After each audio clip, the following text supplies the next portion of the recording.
Hello friends, welcome on और YouTube channel Shandilya maths साहब। आज जो टॉपिक ले रहे हैं हम 12th क्लास का 8.1 एक्सरसाइज, जिसमें लास्ट वीडियो जो मैंने अपलोड किया था उसमें मैंने 8.1 एक्सरसाइज के जितने भी एग्जांपल्स थे उस सभी क्वेश्चंस पे मैंने डिस्कस किए थे। आज एक्सरसाइज के जितने भी क्वेश्चन है उस सब पे हम डिस्कस कर रहे हैं। देखिए, जैसे फर्स्ट क्वेश्चन क्या है उसको मैं पढ़ के बताता हूँ कि वृत्त के क्षेत्रफल में परिवर्तन, मतलब कोई भी एक सर्किल दे रखा है, उसके एरिया, उसका जो एरिया है उसमें कितना चेंज हो रहा है, किसके रेडियस के रेस्पेक्ट में, उसके त्रिज्या r के सापेक्ष कितना परिवर्तन हो रहा है। ठीक है, फिर एक कंडीशन दे रखी है कि जब उसकी रेडियस, जो उसकी त्रिज्या है r, वो क्या हो 3 सेंटीमीटर हो, और जब उसकी त्रिज्या r इक्वल टू 4 सेंटीमीटर हो, उस कंडीशन में क्या होगा। देखिए, फर्स्ट क्वेश्चन कर रहे हैं हम। वृत्त का क्षेत्रफल आप लोग जानते हैं, वृत्त का क्षेत्रफल, वृत्त का जो क्षेत्रफल होता है वो क्या होता है हमारे पास, पाई आर स्क्वायर, जो एरिया होता है। अब आर के रेस्पेक्ट में इसमें चेंज हो रहा है ना, तो हम डिफरेंशिएशन किसके रेस्पेक्ट में करेंगे, D A upon D R. तो यहाँ पे क्या आ जाएगा, 2 पाई आर आ जाएगा। ठीक, अब आपसे ये कह रहा है कि इसके क्षेत्रफल में कितना परिवर्तन हुआ त्रिज्या के सापेक्ष, जब त्रिज्या 3 सेंटीमीटर हो, जब त्रिज्या 4 सेंटीमीटर हो। तो हम फर्स्ट कंडीशन, जब r इक्वल टू क्या हो 3 सेंटीमीटर, तो उस कंडीशन में D A upon D R कब निकाल रहे हैं हम, जब r इक्वल टू 3 सेंटीमीटर हो। तो उस कंडीशन में क्या आएगा, 2 पाई मल्टीप्लाई 3 इक्वल टू 6 पाई, और 6 पाई सेंटीमीटर स्क्वायर किसमें है, रेडियस के रिस्पेक्ट में करना ना, सेंटीमीटर स्क्वायर पर सेकेंड। ठीक है, दूसरा, जब r इक्वल टू क्या हो हमारे पास 4 सेंटीमीटर हो, उस कंडीशन में D A upon D R की वैल्यू चेक करते हैं। देखिए, r इक्वल टू 4 सेंटीमीटर हो, तब यहाँ पे r की जगह क्या रखेंगे 4, तो टोटल कितना आ गया 8 पाई सेंटीमीटर स्क्वायर पर सेकेंड।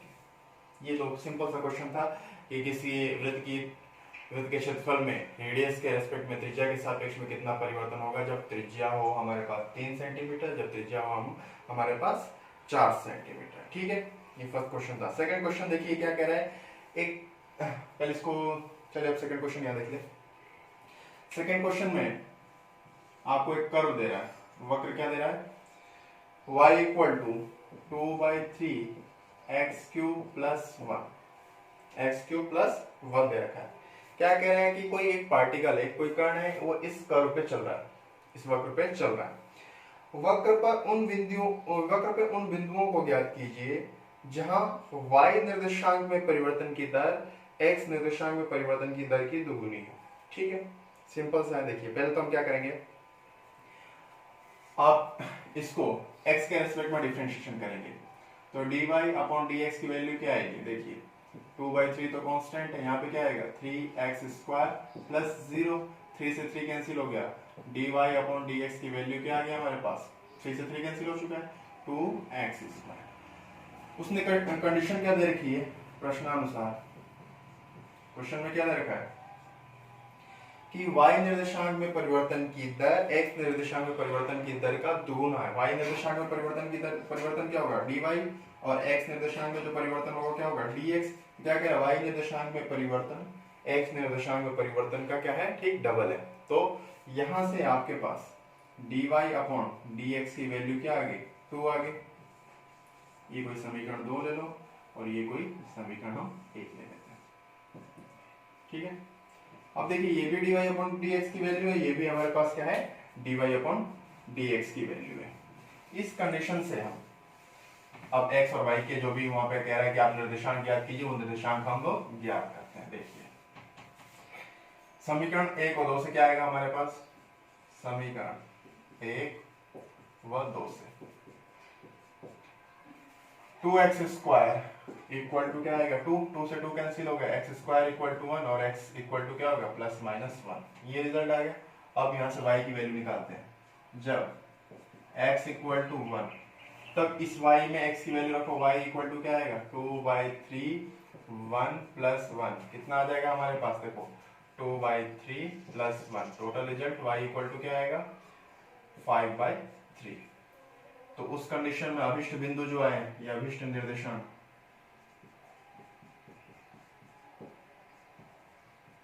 अभिष्ट निर्देशांक क्या आ गया, एक तो 1 आ गया और एक 5/3 आ गया। दूसरी कंडीशन जब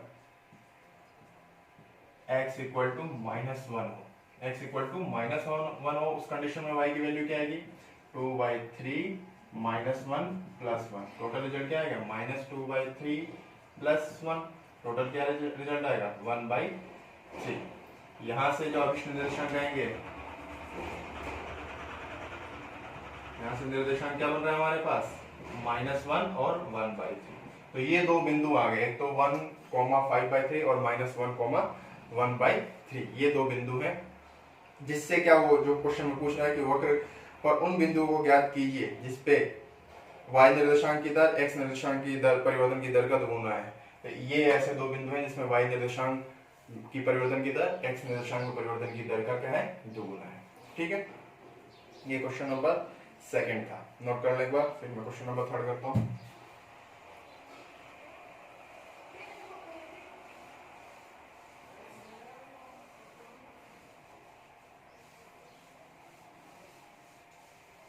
देखिए क्वेश्चन नंबर थर्ड क्या देगा। क्वेश्चन नंबर थर्ड एक एग्जांपल में भी हमने ऐसे सीढ़ी वाला क्वेश्चन किया था, सेम उसी टाइप का ये भी क्वेश्चन है। क्या कह रहा है, एक 13 मीटर लंबी सीढ़ी दीवार के सहारे झुकी हुई है, 13 मीटर लंबी, मतलब मान लो एक ये सीढ़ी है, मतलब ये सीढ़ी है जो कि क्या है 13 मीटर है। सपोज ए, ये बी, ये सी, यहाँ से यहाँ तक की लंबाई क्या दे रखी है 13 मीटर। ठीक है, ये दीवार के सहारे झुकी हुई है, मान लो यहाँ पे एंगल को थीटा बन रहा है और यहाँ 90 डिग्री, दीवार के सहारे झुकी हुई है। साथ में ये कह रहा है कि सीढ़ी के पांव, मतलब सीढ़ी के जो निचला हिस्सा है उसको हम 1.5 मीटर पर सेकंड की दर से जमीन के सहारे दूर ले जाए। मतलब इस नीचे वाले सिरे को पकड़ के धीरे धीरे घिसका रहे हैं, धीरे धीरे घिसका रहे हैं, तो ये ऊपर वाला सिरा क्या आएगा धीरे धीरे नीचे आएगा, और धीरे धीरे नीचे आ रहा है। एक कंडीशन और हो रही है क्या कि ये जो थीटा हो रहा है, ये थीटा भी क्या हो रहा है धीरे धीरे, जब जैसे जैसे कम होगा तो थीटा भी क्या होगा चेंज होता जा रहा है। ठीक है, तो कह रहा है कि 1.5 मीटर पर सेकंड की दर से जमीन के सहारे दूर खींचा जाता है। सीढ़ी तथा जमीन के मध्य जो कोण किस गति से परिवर्तित होगा, मतलब जो एंगल में क्या चेंज हो रहा है वो फाइंड करना है।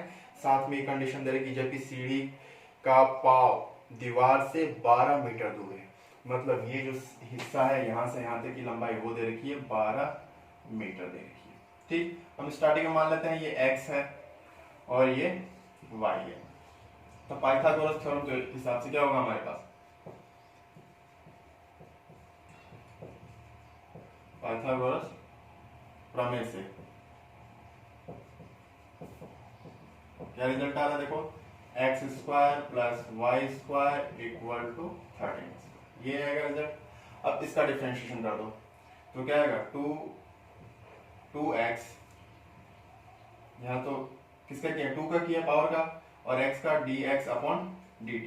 t के रेस्पेक्ट में क्यों कर रहे हैं, क्योंकि जो सीढ़ी को खींच रहे हैं उसमें देखो क्या दिख रहा है कि सीढ़ी के पाव को 1.5 मीटर पर सेकंड, सेकंड किसकी यूनिट है टाइम के रेस्पेक्ट में चेंज हो रहा है, प्लस 2y और y का करेंगे तो dy upon dt equal to यहाँ 0, 2 सब में आ रहा कॉमन, इसको ले लो कॉमन और 0 भेज दो तो dx upon dt plus y dy upon dt equal to 0। ये कोई समीकरण हम एक मान लेते हैं। ठीक है, अब एक चीज और इसमें निकालते हैं, देखिए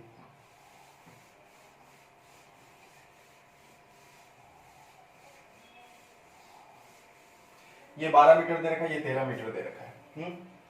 तो जो y की वैल्यू आएगी y इक्वल टू क्या आएगा अंडर रूट ऑफ 13 का स्क्वायर माइनस 12 का स्क्वायर, 13 का स्क्वायर कितना होता है 169 माइनस 144, टोटल रिजल्ट कितना आ जाएगा हमारे पास 25, मतलब 5, y इक्वल टू 5 आया, 5 मीटर, मतलब यहां से यहां तक की जो डिस्टेंस है वो कितनी है 5 मीटर। ठीक है, ये रिजल्ट भी आ गया हमारे पास। अब देखिए हमारे पास यहां से dx अपॉन dt की वैल्यू हमारे पास गिवन है। dx अपॉन dt की वैल्यू कैसे गिवन है कि ये जो सीढ़ी के नीचे वाले सिरे को खींच रहे हैं, तो सीढ़ी के नीचे वाले खींच रहा है तो x में परिवर्तन हो रहा है, और x में परिवर्तन ही कितना दे रखा है 1.5 मीटर पर सेकंड दे रखा है। दिया क्या है हमारे पास dx upon dt equal to 1.5 metre पर सेकंड। ठीक है, अब ये सारी वैल्यू यहाँ रखते हैं। देखो x की वैल्यू कितनी है हमारे पास 12, dx अपॉन dt की वैल्यू क्या है 1.5 प्लस y की वैल्यू हमने निकाल ली है कितनी है 5, और dy अपॉन dt की वैल्यू अभी भी नहीं मालूम है तो वैसे एक वैसे रहने। इन दोनों को मल्टीप्लाई करो तो कितना आ गया 5 dy upon dt equal to, या इसको ऐसे लिख लें -12 मल्टीप्लाई 1.5 अपॉन 5, ये और पॉइंट हटाएंगे यहाँ से तो ये 10, इससे कैंसिल आउट 3 10, तो कितना हो गया -3.6 मीटर पर मीटर पर सेकेंड। ये रिजल्ट आ गया dy अपॉन dt की वैल्यू। अब आपसे कह रहा है कि उसके एंगल, उसके कोण में कितना परिवर्तन हो रहा है, तो कोण में परिवर्तन हम किससे निकालेंगे, ध्यान से देखिए। यहाँ से आप tan थीटा की वैल्यू निकालो। tan थीटा इक्वल टू क्या होता है लंब बटा आधार। लंब कितना है हमारे पास y और आधार कितना है x। अब इसका डिफरेंशिएशन करेंगे थीटा का t के रेस्पेक्ट में। ठीक है, तो t के रेस्पेक्ट में इसका डिफरेंशिएशन क्या होगा, tan थीटा का तो क्या होगा sec स्क्वायर थीटा और थीटा का d थीटा अपॉन dt। इसका करो, x को ड्रॉप किया y का dy upon dt minus y को ड्रॉप किया x का dx अपॉन dt अपॉन में किसका आएगा x स्क्वायर। अब इस सब की वैल्यू रख के डी थीटा अपॉन dt की वैल्यू निकाल लेते हैं। ठीक है, sec स्क्वायर थीटा, ठीक है sec square theta d theta upon dt। ये रिजल्ट तो हमारे पास sec square theta d theta upon dt तो इसी तरीके से सेम कंडीशन में है। ठीक है, अब एक चीज और देखो, x की वैल्यू कितनी है हमारे पास 12 है, dy अपॉन dt की वैल्यू हमने क्या निकाली -3.6, माइनस y की वैल्यू कितनी है हमारे पास 5 है, dx अपॉन dt की वैल्यू 1.5 अपॉन x स्क्वायर मतलब 12 स्क्वायर। ठीक है, अब इसको मैं आप लोगों ने ये नोट कर लिया हो तो मैं इसमें इधर कर रहा हूँ एक बार। देखिए अब यहां से आप d थीटा अपॉन dt की अगर वैल्यू निकालेंगे तो ध्यान से देखो, इसको मल्टीप्लाई करो 872,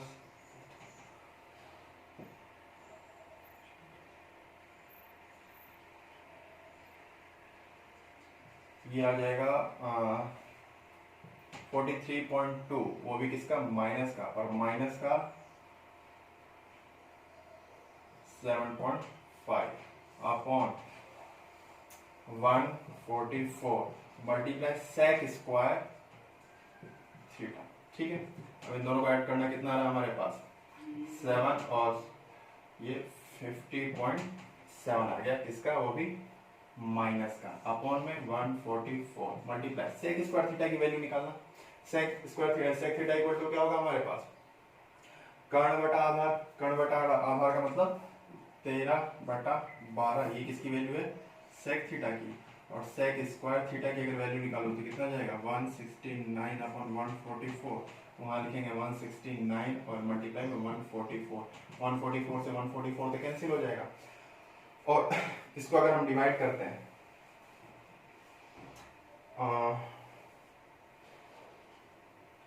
एक बार इसको आप डिवाइड करोगे तो टोटल रिजल्ट चेक करना एक बार क्या रहा है, इस पर कैलकुलेशन करके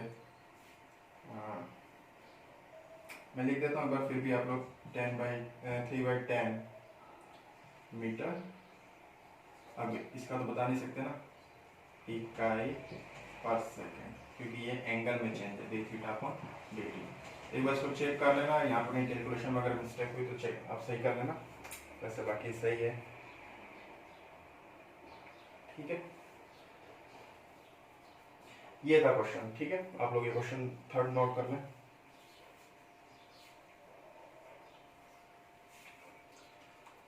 चलिए क्वेश्चन नंबर 4 करते हैं, देखिए क्या है।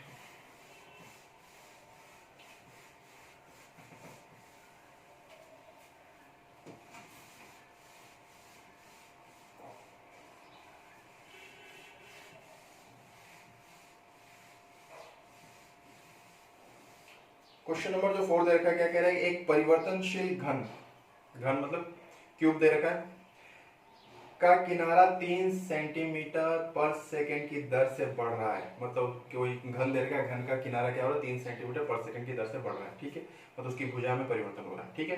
घन का आयतन किस दर से बढ़ रहा है जबकि किनारा 10 सेंटीमीटर दे रखा है। पहले तो आप घन का आयतन पूछ रहा है किस दर से बढ़ रहा है, तो घन का आयतन क्या होता है हमारे पास,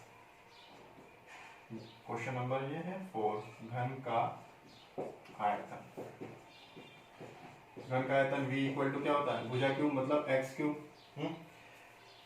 अब देखो इसमें जो किनारा है वो 3 सेंटीमीटर पर सेकेंड की दर से बढ़ रहा है, मतलब टाइम के रिस्पेक्ट में चेंज हो रहा है, तो इसको टाइम के रिस्पेक्ट में डिफरेंशिएशन करेंगे तो dv upon dt equal to क्या होगा, 3x square dx upon dt, ठीक है।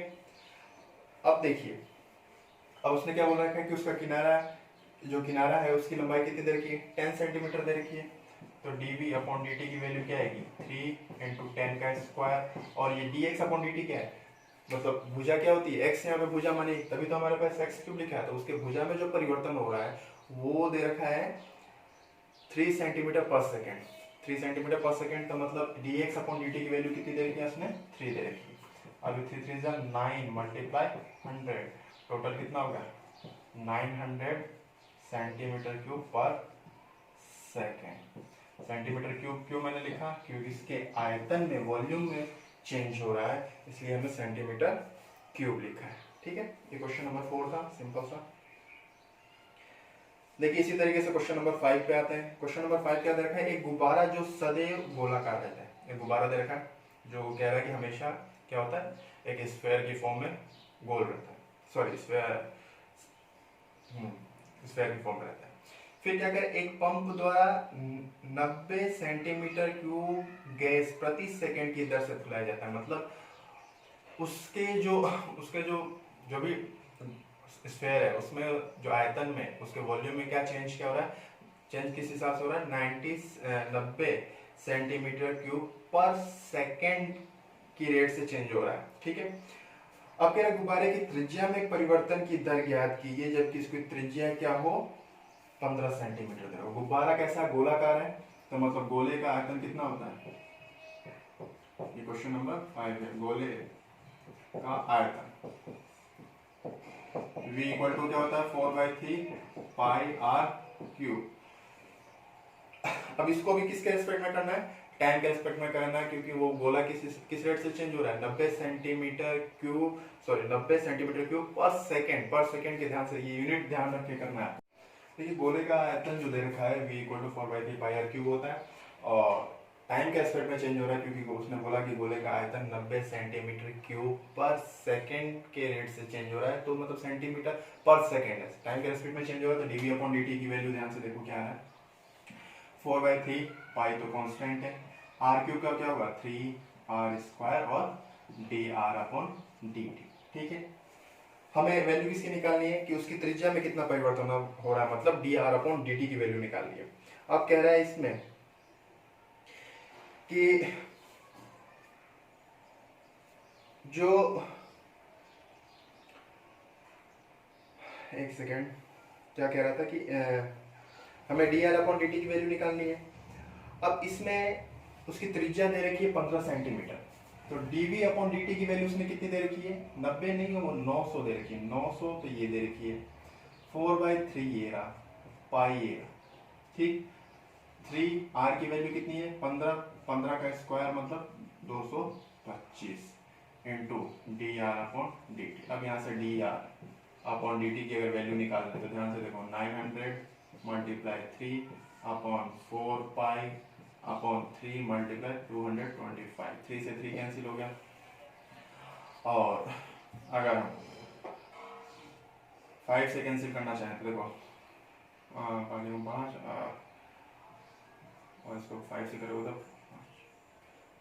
45 आ रहा है, और एक इसको करें हम तो 4 टाइम 4 से 4 किया तो ये कितना आ गया हमारे पास 1/5, total result dr upon dt की वैल्यू क्या रही 1/5 और सेंटीमीटर पर सेकेंड आएगा, क्योंकि केवल सेंटीमीटर पर सेकंड क्यों लिखा मैंने, क्योंकि यहाँ रेडियस में चेंज हो रहा है, तो रेडियस में हम ना तो सेंटीमीटर स्क्वायर और क्यूब में लगेगा, एक सिंपल जो भी यूनिट होती है सेंटीमीटर किलोमीटर या मीटर जो भी होती है उस हिसाब से हमने इसका चेंज देखा। ये क्वेश्चन नंबर हमारे पास 5 था। चलिए 5 क्वेश्चंस और हैं, सिंपल सिंपल, वो भी कर लेते हैं फटाफट।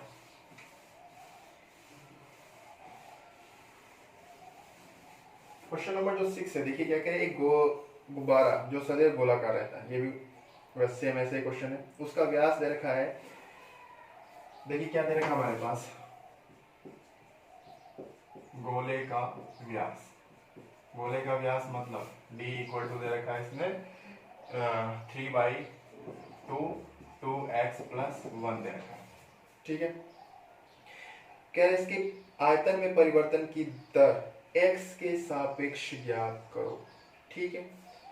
तो गोले की त्रिज्या r इक्वल टू क्या होगी हमारे पास 3/6 3/4 और 2x + 1, क्योंकि व्यास का आधा ही तो त्रिज्या होती है हमारे पास, ठीक है। अब कह रहा है उसके आयतन में परिवर्तन किसके रेस्पेक्ट में देखना है आपको, x के रेस्पेक्ट में देखना है। गोले का आयतन क्या होता है हमारे पास, गोले का आयतन v इक्वल टू क्या होगा 4/3 πr³ dv/dx निकालना x के रेस्पेक्ट में, तो 4/3 पाई तो वैसे रहने दो, r³ को क्या होगा 3r² और dr/dt। r की वैल्यू ये दे रखिए dr और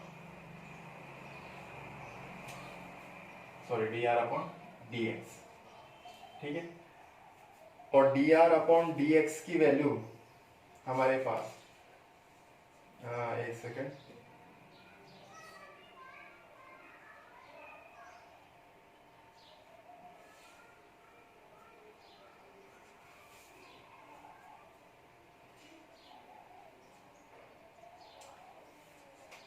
इसको इस तरीके से ना करके, क्योंकि dr/dx की वैल्यू हमारे पास नहीं दे रखी, हम क्या कर लेते हैं, इसको आयतन को पहले इस तरीके से लिख लें 4/3 पाई, r की वैल्यू हमारे पास ये दे रखी है, 3 का क्यूब कितना होगा, 3 का क्यूब 27/4 का क्यूब 64, ये तो अलग, और ये क्या होगा 2x + 1 का क्यूब, टोटल ये हो गया हमारे पास। अब इसका डिफरेंशिएशन हम करके देखें, तो देखो अगर इसको कैंसिल करोगे तो क्या आएगा 9π/32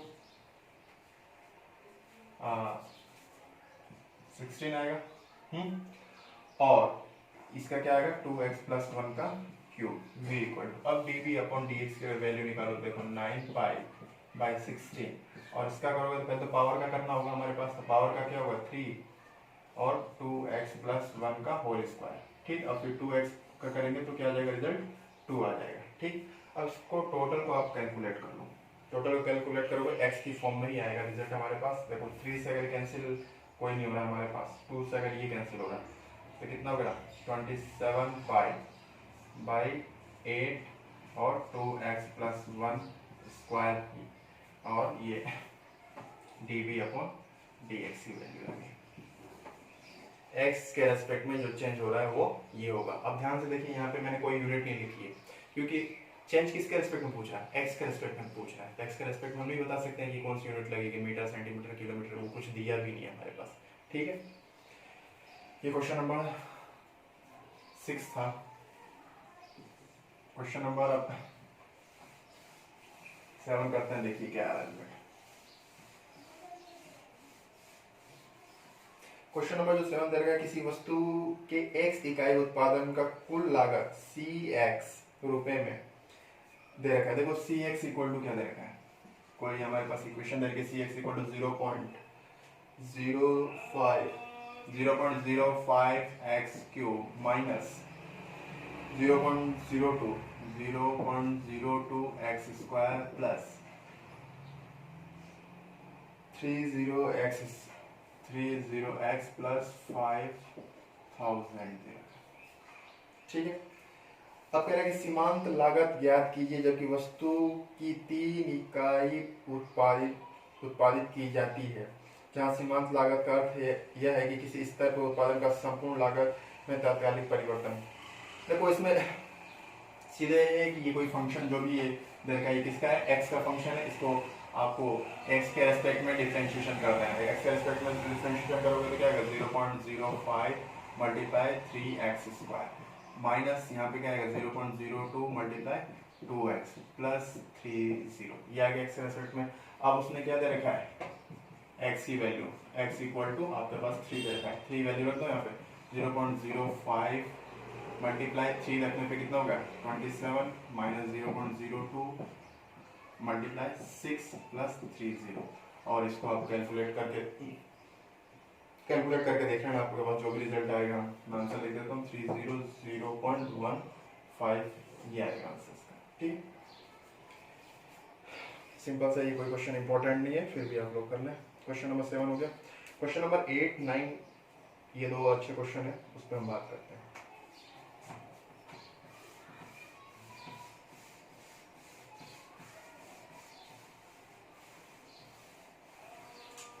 क्वेश्चन नंबर जो 8 दे रखा है वो देखो क्या दे रखा है कि एक साबुन का गोलीय बुलबुला, साबुन का गोलीय बुलबुला मतलब एक आप गोले की बात कर रहा है, ध्यान से लिखना, कि त्रिज्या में 0.2 सेंटीमीटर पर सेकेंड, ध्यान से देखो सेकेंड पर सेकेंड की दर से वृद्धि हो रही है। ठीक है, उसकी रेडियस में मतलब dr/dt की वैल्यू दे रखी है। इसकी पृष्ठीय क्षेत्रफल में वृद्धि की दर ज्ञात कीजिए जबकि बुलबुले की त्रिज्या 7 सेंटीमीटर हो तथा इसके आयतन में वृद्धि का दर भी ज्ञात कीजिए जबकि बुलबुले की त्रिज्या 5 सेंटीमीटर। दो चीजें पूछ रही है, एक तो पृष्ठीय क्षेत्रफल, कर्व सरफेस एरिया दे रखा है हमारे पास, कर्व सरफेस एरिया क्या दे रखा है गोले का, ये क्वेश्चन नंबर 8 है, क्या है गोले का पृष्ठीय क्षेत्रफल, पृष्ठीय क्षेत्रफल S इक्वल टू क्या होता है 4 पाई r²। गोले का पृष्ठीय क्षेत्रफल ये होता है। अब आपको किसके रेस्पेक्ट में इसका डिफरेंशिएशन करना होगा, t के रेस्पेक्ट में, तो ds/dt इक्वल टू क्या है 4 पाई, तो ऐसा कैसा रहा हमारे पास, r का करेंगे तो 2r और r का dr/dt, और dr/dt की वैल्यू क्या दे रखी है उसने, dr/dt की वैल्यू देखो बुक में 0.2 सेंटीमीटर पर सेकंड दे रखी है। तो ds/dt की वैल्यू निकालनी है, ds/dt कब निकालनी है, जब r equal to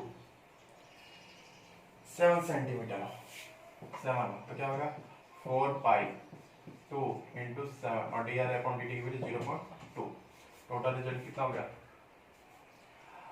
4 multiply 8 56 multiply 0.2 pi centimetre square पर सेकेंड, और इसको और थोड़ा कैलकुलेट करना है, 2 से मल्टीप्लाई कर दो तो क्या रिजल्ट आ जाएगा,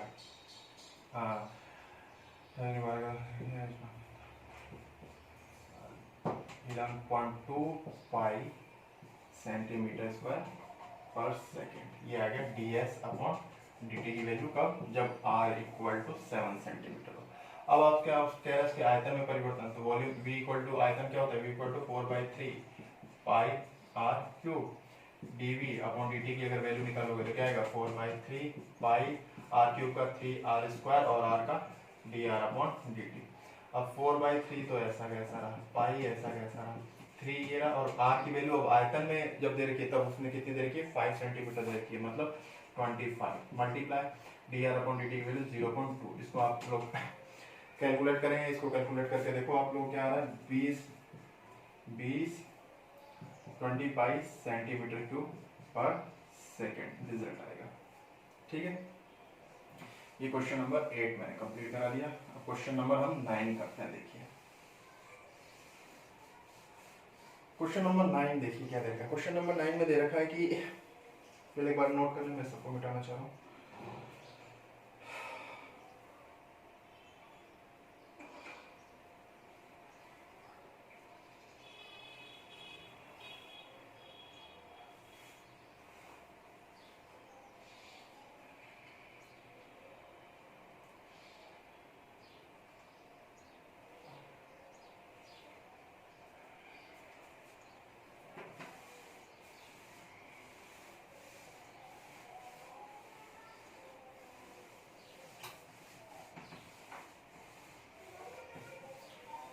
क्वेश्चन नंबर 9 देखिए, बहुत इंपॉर्टेंट क्वेश्चन मतलब ये लग रहा है। क्या करें, एक नली से 12 सेंटीमीटर क्यूब पर सेकंड की दर से बालू उड़ेली जा रही है। ठीक है, उड़ेली गई बालू से एक शंकु को निर्माण, देखो आप लोग कभी भी देखते हैं कहीं मकान वकान बन रहा है तो ट्रॉली या किसी भी ट्रैक्टर वैक्टर से जब भी बालू या बजरी गिराते हैं तो क्या होता है, देखते हैं जब गिरता रहता है तो धीरे धीरे धीरे धीरे क्या होता है, एक कौन की शेप बनती जाती है। ठीक है, कुछ ये शेप ले लेती है। ठीक है, अब ये अगर शेप ले रही है तो ये किसकी शेप है, कौन की, जिसमें ये तो क्या होती है, हाइट होती है h, ये सपोज a ले लो, ये b, ये c और ये d ले लो, तो ये कौन बन गया जिसमें ये हाइट होगी। ये क्या हो गया हमारे पास, यहाँ से यहाँ तक की लंबाई, ये रेडियस होगी r, इसको हम क्या लेते हैं, स्लैंट हाइट मतलब तिर्यक ऊंचाई, इसको l लेते हैं। ठीक है, अब क्वेश्चन पढ़ते हैं। देखो क्या कहते हैं, एक नली से 12 सेंटीमीटर क्यूब पर सेकंड की दर से बालू उड़ेली जा रही। 12 सेंटीमीटर क्यूब है, ध्यान देखो, सेंटीमीटर क्यूब से आप क्या पहचानोगे कि उसके आयतन में परिवर्तन हो रहा है, किसके, टाइम के रिस्पेक्ट में। उड़ेली गई बालू से एक शंकु का निर्माण इस प्रकार होता है कि शंकु की ऊंचाई सदैव आधार की त्रिज्या से 1/6वां भाग होती है। ठीक है, क्या दिया क्या है हमारे पास, पहले तो दिया है क्या, एक तो dv अपॉन dt की वैल्यू दे रखी है इसने, आयतन में परिवर्तन कितना करेगा, 12 सेंटीमीटर क्यूब पर सेकेंड, और साथ में जो उसकी हाइट है h, वो क्या है, 1/6r, त्रिज्या का 1/6वां भाग है। ठीक है, अब यहां से अगर r की आप वैल्यू निकालो तो क्या आएगा, 6h आ जाएगा, ये रिजल्ट आ गया हमारे पास। गोले का आयतन क्या होता है, सॉरी कौन का आयतन, शंकु का आयतन, शंकु का आयतन v इक्वल टू क्या होता है, 1/3 पाई r क्यूब। शंकु का आयतन ये होता है 1/3 पाई r, सॉरी 1/3 पाई r क्यूब, ये तो उसका बन गया 1/3 पाई r स्क्वायर h होता है। ठीक है, अब v इक्वल टू क्या आएगा, 1/3 पाई, r की वैल्यू क्या है, 6h स्क्वायर इंटू h। ठीक है, अब आपसे ये फाइंड क्या करवा रहा है कि बालू के शंकु की ऊंचाई किस गति से वृद्धि हो रही है, जबकि ऊंचाई में किस गति से वृद्धि हो रही है जबकि ऊंचाई 4 सेंटीमीटर हो। उसने कहा कि हाइट अगर 4 सेंटीमीटर हो, उस कंडीशन में आपको बताना है कि उसकी हाइट में किस रेट, जो परिवर्तन हो रहा है किस रेट से हो रहा है, हाइट में परिवर्तन। इसलिए मैंने यहाँ से r की वैल्यू निकाली कि टोटल फंक्शन किसका हो जाए, h का। अब आपको dv अपॉन dt की वैल्यू निकालो, 1/3 इंटू 6 का स्क्वायर 36 इंटू पाई, और h क्यूब का क्या होगा, ये h क्यूब हो गया, h क्यूब का 3h square dh upon dt। ठीक है, dv अपॉन dt की वैल्यू कितनी है हमारे पास, 12, इसको 3 से कैंसिल करोगे तो कितना होगा, 12 पाई इंटू 12 पाई, ये 3 से इस 3 को कैंसिल कर दो, 36 पाई, और h की वैल्यू कितनी देर की, 4 का स्क्वायर कितना होगा हमारे पास, 4 का square into dh upon dt।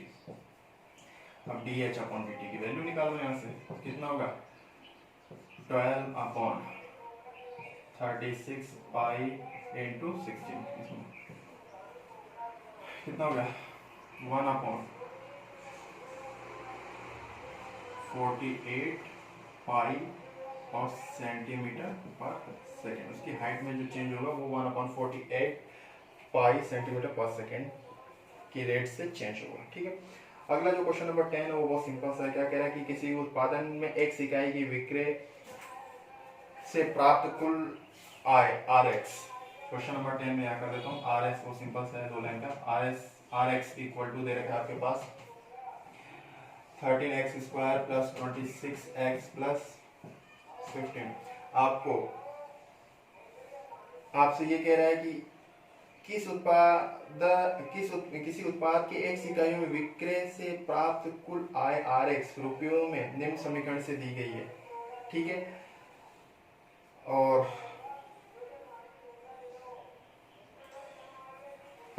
x equal to अगर 7 सेंटीमीटर हो तब उस कंडीशन में निकालना है। तो देखो इसका dr अपॉन dt की अगर वैल्यू निकालें तो कितना हो जाएगा हमारे,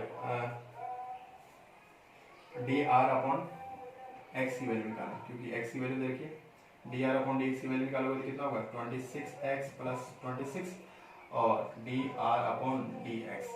अब आर की वैल्यू कितनी दे रही है 6, तो 26 मल्टीप्लाई 7 प्लस 1 हो जाएगा, यहाँ से अगर कॉमन ले लेंगे तो क्या आएगा 26 मल्टीप्लाई 8, इसको मल्टीप्लाई कर लो कितना होगा 8 42 के 2 8 के 4 नहीं 8 40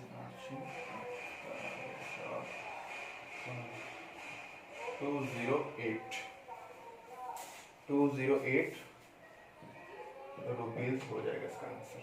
ठीक है, ये सिंपल सा क्वेश्चन था। क्वेश्चन नंबर इसमें जो क्वेश्चन नंबर 9 था, क्वेश्चन नंबर 8 था, क्वेश्चन नंबर 4 5 क्वेश्चन नंबर 3, ये इंपॉर्टेंट क्वेश्चन है। एक एग्जांपल मैंने कल कराया था, एग्जांपल जो लास्ट कौन वाला एग्जांपल कराया था, कौन वाला एग्जांपल नंबर 6 एग्जांपल सेकंड, ये जो क्वेश्चन थे ये इंपॉर्टेंट क्वेश्चन थे। ये मैंने 8.1 एक्सरसाइज कंप्लीट की। फिर भी अगर किसी क्वेश्चन में आपको डाउट हो तो प्लीज़ वीडियो नीचे या मेरे व्हाट्सअप नंबर किसी पे भी आप कमेंट्स करके बता सकते हैं कि किस, या जो भी डाउट होगा आप पूछ सकते हैं। ओके गाइस, तो नेक्स्ट वीडियो में हम 8.2 एक्सरसाइज करेंगे। Thank you.